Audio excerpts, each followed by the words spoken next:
Boa noite. Boa noite. Mesmo após sancionar lei, governo federal ainda enfrenta protestos de caminhoneiros. Centrais sindicais também mostram descontentamento com Dilma e protestam em diversas capitais. Ministro da Defesa Jacques Wagner diz que qualquer fato novo na Lava Jato provoca turbulência e o país precisa de calma. Mini cracolândias se espalham por São Paulo e a prefeitura diz que vai ampliar o programa de braços abertos.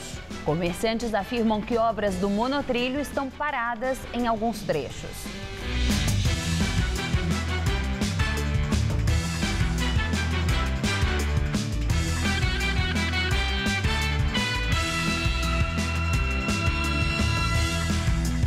Hoje de manhã, durante um evento, o governador Geraldo Alckmin foi questionado sobre uma possível falha no projeto de construção do monotrilho, que teria levado à paralisação das obras. Ele negou e disse que os trabalhos seguem normalmente, mas não foi o que nossa equipe constatou.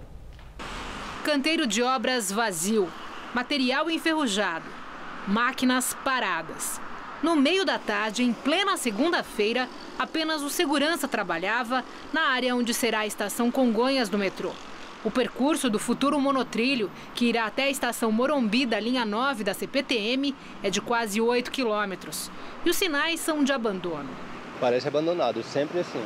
Uma vez ou outra que eu vi uma pessoa aqui, mas raramente. No começo você vê que tem bastante, né? Eles super começam a obra e depois vai diminuindo. Tem dia que eu só vejo um cara mexendo em alguma coisa. Principalmente até quando eu passo pela Espraiada para vir ou pela Washington Luiz, que é por aqui. É tipo um cara só que você encontra fazendo alguma coisa na obra toda. Os comerciantes desta rua bloqueada por causa da obra reclamam dos prejuízos no faturamento e a falta de previsão para o fim dos transtornos. Ela afetou uns 40% no todo o nosso faturamento, né? Tanto é que fechou várias ruas na região, o pessoal não sabia chegar. A gente está esperando que realmente volte ao número de funcionários novamente, né? Para que essa obra realmente saia no prazo correto. E o seu faturamento também volte? E o meu faturamento, de preferência, que volte muito mais rápido, né? Porque a gente já não está superando mais. Esse ponto aqui da construção do monotrilho da linha 17 Ouro, que promete chegar até o aeroporto de Congonhas, olha só como é que está a cerca de segurança da obra. Completamente empilhada, sem a sua função original. Logo ao lado temos aqui algumas peças jogadas, deixadas no meio do caminho e muita gente usa esse espaço agora para transitar. Aqui também muito entulho e atrás uma construção com todos os sinais de abandono, inclusive com indícios de que tem morador de rua já usando esse local para se abrigar. Segundo o governador Geraldo Alckmin, nem essa, nem nenhuma outra obra de São Paulo está paralisada ou atrasada. Começou hoje em São Paulo o cadastramento dos estudantes que têm direito ao passe livre no metrô, na CPTM e nos ônibus intermunicipais. Nos ônibus municipais, os alunos já deveriam ter passagem gratuita desde o início do mês, mas eles ainda têm de enfrentar filas gigantescas nos postos da SP Trans. Na porta da SP Trans, o dia inteiro teve fila. Hoje foi o primeiro dia para o envio do cadastro dos alunos que têm direito ao passe livre no metrô, CPTM e ônibus intermunicipais. São as escolas que enviam os dados. Mas desde o início de fevereiro, que a tarifa zero já vale nos ônibus da cidade. Mas os estudantes têm encontrado dificuldade para obter o benefício. Eu já fiz o cadastro pela internet, fui até o terminal para liberar o bilhete chegou. Só que a cota do passe livre não está sendo liberada. Sou ProUni, tenho direito à cota do estudante, mas eu não consigo fazer porque fala que não está liberada. No site tá, mas aí quando eu vou passar na maquininha automática não carrega. Caso parecido com o de Isis, que é financiada pelo FIES. Ela diz que a faculdade já informou a SP Trans e que até já recebeu o bilhete, mas não consegue carregar. Está na fila há quanto tempo? 1h30. Eliene diz que depois de 3h30 na fila, recebeu uma senha para passar em outro guichê.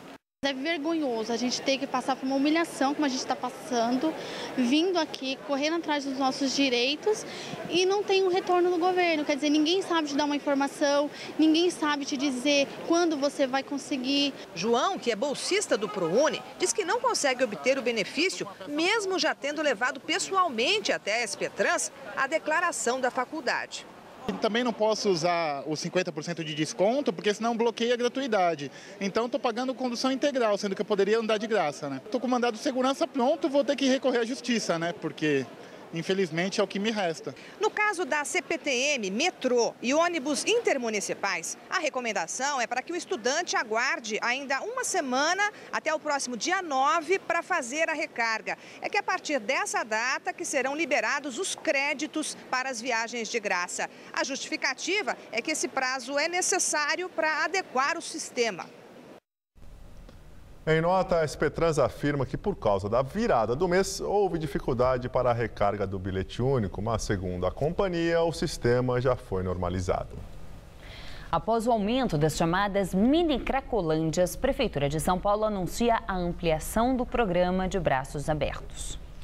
A Prefeitura pretende expandir o programa de braços abertos, que hoje atende apenas à região da Luz, no centro. A ampliação vai custar R$6 milhões e será financiada com recursos do governo federal. Por enquanto, o edital de contratação dessas novas equipes ainda está sendo elaborado, mas a promessa é que a partir de maio, ou seja, em 2 meses, usuários de outras 6 regiões de São Paulo também sejam atendidos. O Jornal da Gazeta mostrou a existência de algumas mini cracolândias em São Paulo, entre elas a do Glicério e a da Avenida Paulista, bem no entroncamento com a Avenida Rebouças. Nossa equipe flagrou o uso do crack em plena luz do dia nesses 2 locais.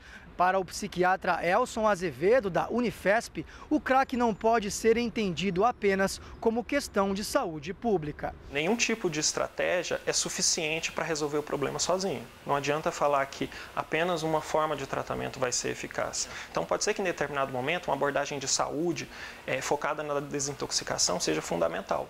Em outro momento, você precisa abordar outras necessidades, como moradia, questões de moradia, questões de emprego, questões de pendências judiciais, documentação. São todas ações que precisam estar integradas para um tratamento funcionar. Partidos de oposição já apresentaram mais de 150 requerimentos à CPI da Petrobras na Câmara dos Deputados. Entre os pedidos estão a convocação do ministro da Justiça, José Eduardo Cardoso, do ex-ministro Antônio Palocci, do senador e ex-presidente da República, Fernando Collor, do tesoureiro nacional do PT, João Vacari Neto, e ex-dirigentes da Petrobras, entre eles Renato Duque e Pedro Barusco. A oposição quer ouvir José Eduardo Cardoso sobre a reunião com advogados da empreiteira Odebrecht no começo de fevereiro. A empresa é uma das investigadas pela Operação Lava Jato. Os requerimentos dependem agora de votação na CPI.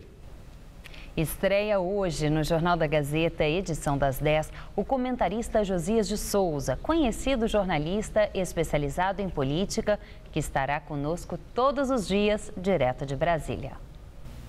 Brasília vive uma atmosfera de grande tensão. Até quarta-feira, o Procurador-Geral da República, Rodrigo Janot, deve encaminhar ao Supremo Tribunal Federal a lista com os nomes dos políticos envolvidos na Operação Lava Jato, o caso que apura a corrupção na Petrobras.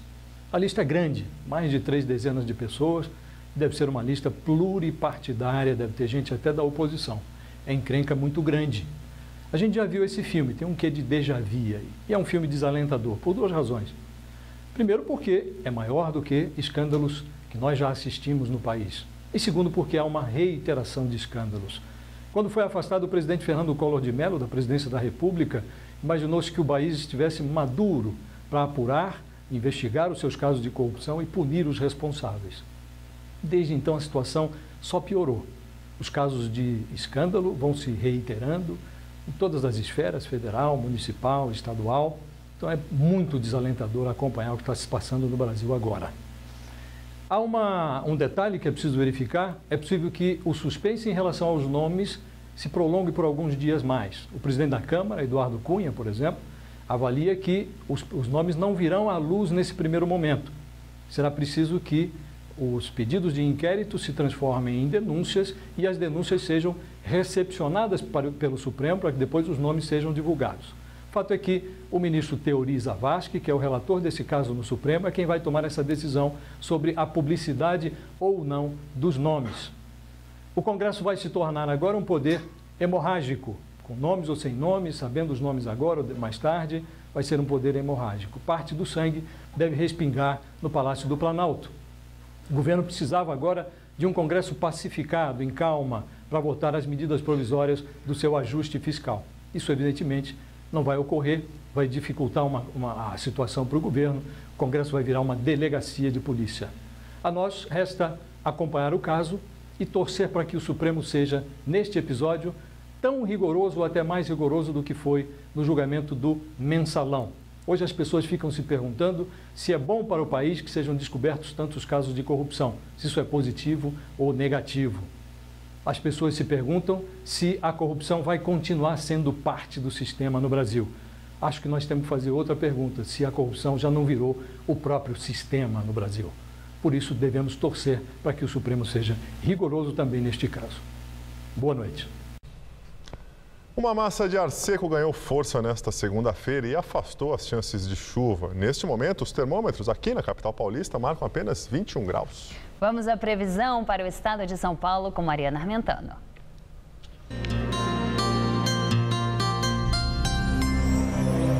Uma massa de ar seco ganha força na faixa leste paulista e só deve voltar a chover aqui na Grande São Paulo a partir de quinta-feira. O dia promete ser de muito sol, calor e pancadas de chuva bem pontuais entre a tarde e a noite na maior parte do estado. Já aqui na faixa leste, o que inclui a capital, o litoral, a região de Campinas e os vales do Paraíba e do Ribeira, não chove, o tempo fica firme e ensolarado e o dia até amanhece friozinho. Aqui na capital, a mínima será de 19 graus de madrugada e a máxima à tarde chega aos 30 graus. Em Campos do Jordão faz friozinho mesmo, mínima de 11 e máxima sol de 23 graus. E em Araçatuba chega a fazer um calorão de 34 graus. E como as chuvas estão associadas ao calor, podem ser fortes em alguns momentos. Caminhoneiros mantêm bloqueios em rodovias mesmo após a presidente Dilma Rousseff sancionar a lei que atende reivindicações da categoria. A assinatura da Lei dos Caminhoneiros faz parte do acordo entre o governo federal e caminhoneiros para desbloqueio de rodovias no país. O texto garante, entre outros pontos, isenção de pagamento de pedágio para eixo suspenso de caminhões vazios e perdão das multas por excesso de peso expedidas nos últimos 2 anos. Os protestos dos caminhoneiros interditaram hoje rodovias em pelo menos 6 estados.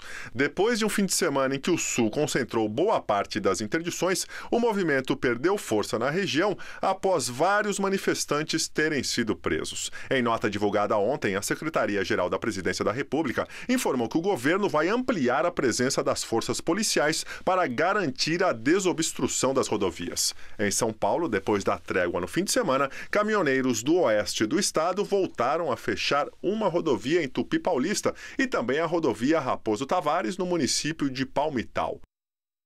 Balança comercial brasileira tem o pior desempenho para meses de fevereiro desde 1980, quando teve início a série histórica do Ministério do Desenvolvimento, Indústria e Comércio Exterior.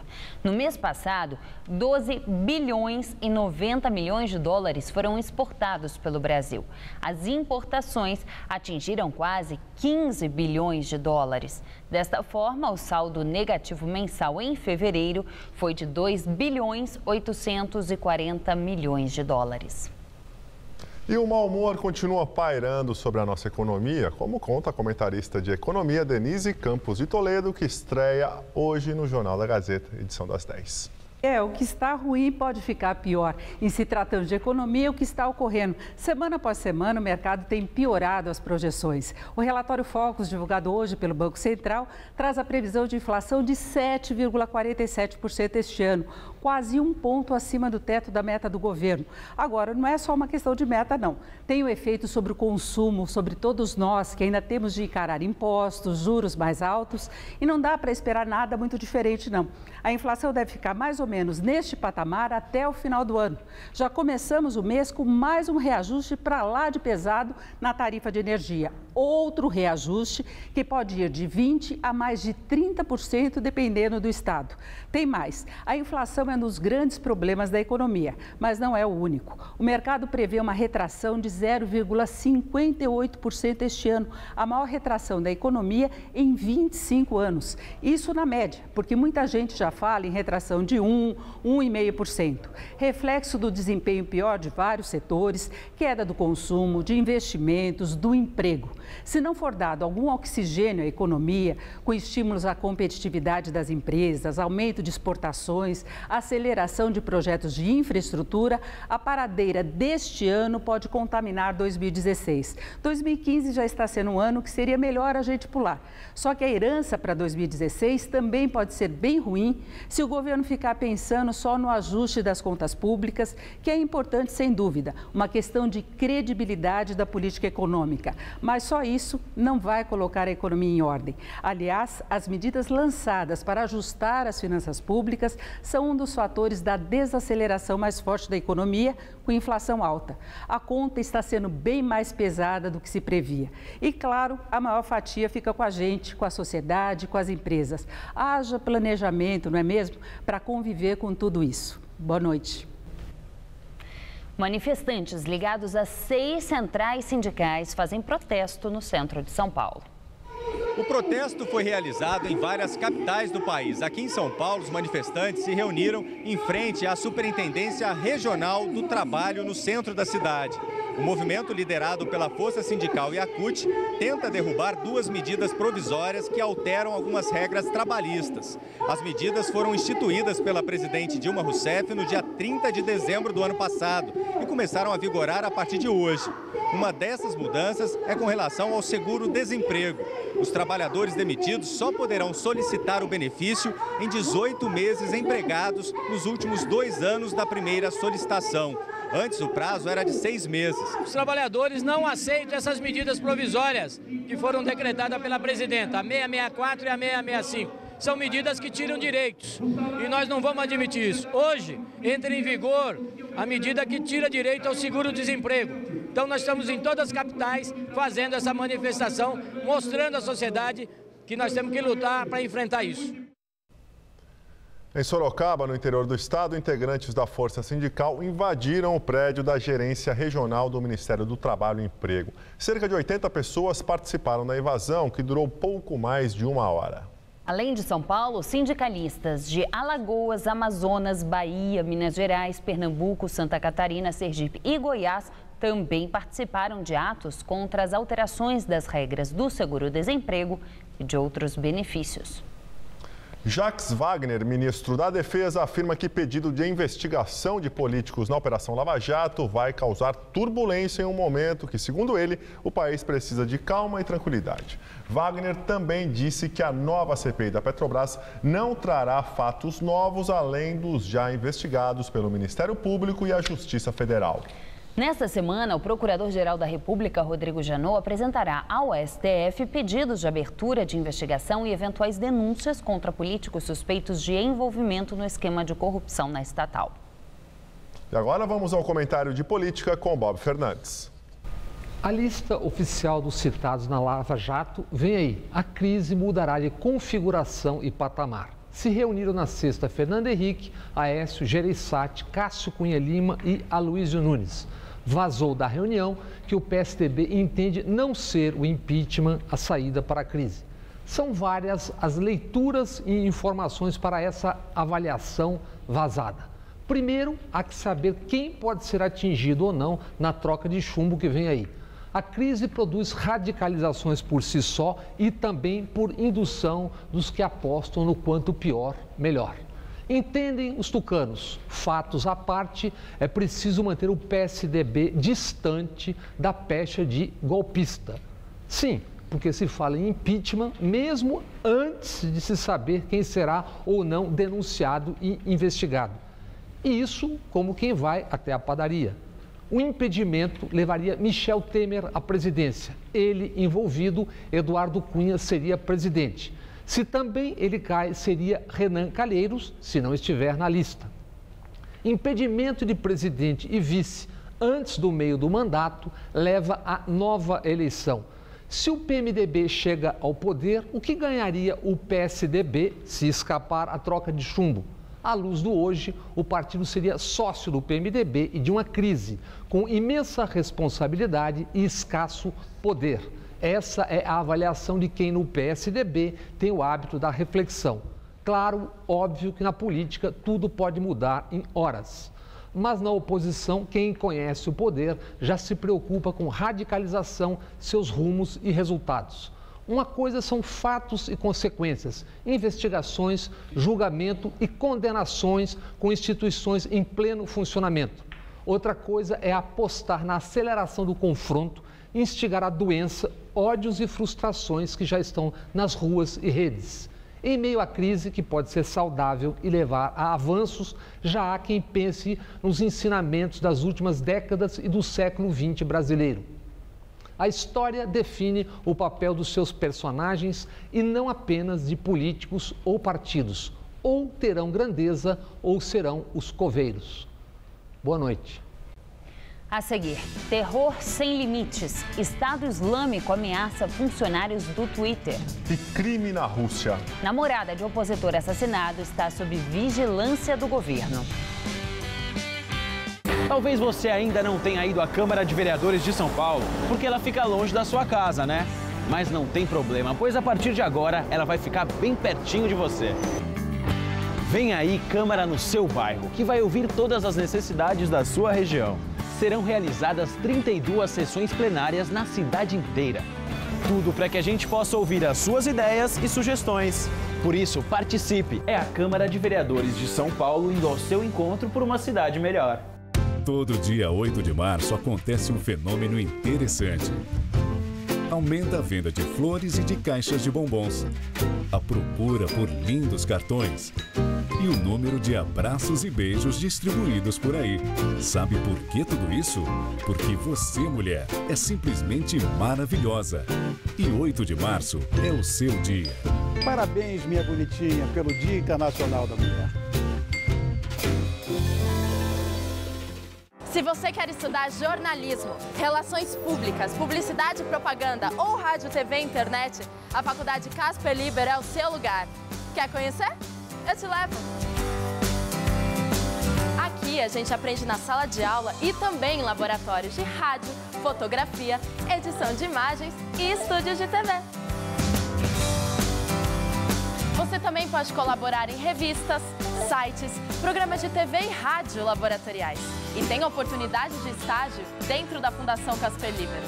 São mais de 60 anos de tradição numa localização incrível. Faculdade Casper Libero, formando os melhores profissionais da comunicação. Quer saber mais? Acesse nosso site. No Todo Seu desta segunda, tem música, bate-papo e toda a simpatia de Rony Fon. Eu vou curtir o som da cantora Mariene de Castro, conversar com o ginecologista meu amigo Eliano Perini e aprender tudo sobre organização de ambientes. E claro, eu te convido para conferir tudo isso comigo. Todo Seu, nesta segunda, 10h30 da noite. Estou aqui te esperando.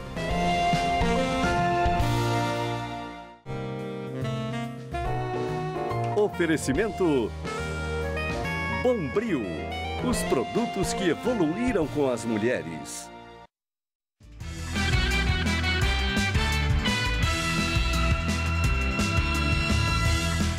Crime na Rússia. Namorado de opositor russo Boris Nemtsov diz que não viu o assassino e está sob vigilância constante em Moscou.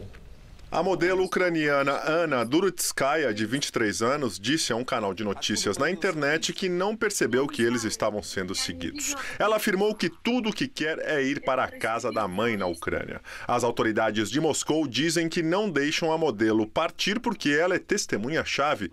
Boris Nemtsov foi morto a tiros quando o casal passava a pé por uma ponte perto do Kremlin na noite de sábado. Ele tinha 55 anos, foi vice-primeiro-ministro na administração de Boris Yeltsin e era um dos principais críticos do presidente Vladimir Putin. O chanceler Sergei Lavrov disse ao Conselho de Direitos Humanos da ONU que o crime é inaceitável, condenou o que chamou de uso político da morte do opositor e afirmou que Moscou está investigando o crime. Nemtsov iria liderar uma manifestação na capital no domingo contra a interferência russa na Ucrânia. A manifestação se transformou em ato de honra a ele, com a participação de dezenas de milhares de pessoas. Terror no Estado Islâmico. Seguidores do grupo extremista teriam ameaçado um dos fundadores e funcionários do Twitter. O Twitter e as autoridades americanas investigam as supostas ameaças relatadas pela imprensa. As mensagens online reclamavam do fechamento de contas e pediam ataques contra o Twitter e seus interesses, incluindo ameaças de morte. Uma das supostas ameaças era direcionada ao executivo-chefe do Twitter, Jack Dorsey. O Estado Islâmico libertou 19 cristãos assírios que foram sequestrados e estavam detidos na Síria. Eles foram soltos depois de terem sido julgados por um tribunal extremista. Segundo o grupo de monitoramento Observatório Sírio de Direitos Humanos, mais de 200 cristãos assírios seguem sequestrados pelo Estado Islâmico. A edição das 10 do Jornal da Gazeta termina aqui. Boa noite. Fique agora com o Rony Von no Todo Seu. Uma ótima noite para você e até amanhã.